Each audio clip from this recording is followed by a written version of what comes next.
இப்படிலாம் மெசேஜ் போட்டு இப்படி கேட்டா எப்படி போகாம என்ன பண்றது? ம். நல்ல முறையில சந்தோஷமா சிரிச்சு பேசி பேசிட்டு போறத விட்டுட்டு என்ன பேசுறீங்க? ம்.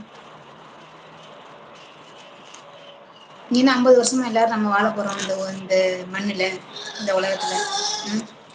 படுத்து கிடந்து எந்திரிச்சா நிச்சயம் இல்லை. இந்த பாருங்க பச்சை பிள்ளைங்க, சின்ன பிள்ளைங்க, பெரியவங்க எல்லாருமே எந்த மாதிரி ஒரு சூழ்நிலையில இறந்துருக்காங்க. ஏன் நீங்கள்லாம் கொஞ்சம் சேஞ்ச் பண்ணுங்க தயவு செய்து.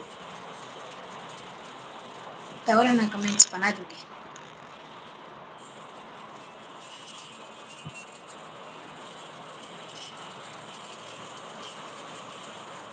தேங்க்ஸ், ரொம்ப நன்றி.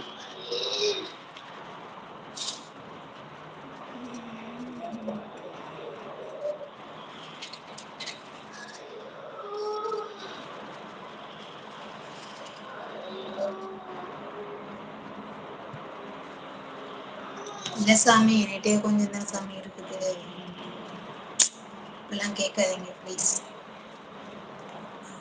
லைக் போட வேண்டாம். கரெக்ட். ரொம்ப நன்றி, ரொம்ப நன்றி, ரொம்ப நன்றி. கொஞ்ச நேரம் சந்தோஷமா பேசி இருந்துட்டு போலான்னு பார்த்தா இந்த மாதிரி வந்து கமெண்ட் பண்றாங்க. அப்போ வந்து மனசு கஷ்டமா இருக்கு. எதுக்கு நாம அவங்கள போய் திட்டணும்? ம்.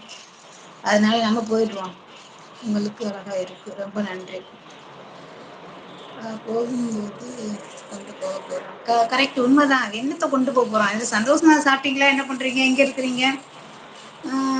சும்மா வாயில பொய் சொல்லுவோம்ல, நீங்க அழகா இருக்கீங்க, ரொம்ப நல்லா இருக்கீங்க, நான் உங்க வீடியோ நல்லா இருக்கு, இந்த மாதிரி ஏதாவது சொல்லி பேசி சந்தோஷப்படுத்திட்டு தானும் சந்தோஷமா இருந்து மற்றவங்களையும் சந்தோஷப்படுத்துறது கடவுளுக்கே இஷ்டம். சரியா? ம். நீங்க வந்து இந்த கமெண்ட்டை போடுறதுனால நான் 4 பேருக்கு 40 பேர் பார்ப்பாங்க, 40 பேருக்கு 400 பேர் பார்ப்பாங்க. உங்களையும் சொல்லுவாங்க, இப்படிலாம் ஒரு மனுஷங்கெல்லாம் இருக்காங்க பாருங்கன்னு சொல்லுவாங்க. இது தேவையா? நல்ல முறையில் கமெண்ட் பண்ணுங்க எல்லாரும், தயவு செய்து நான் கெஞ்சி கேட்டுக்கிறேன்.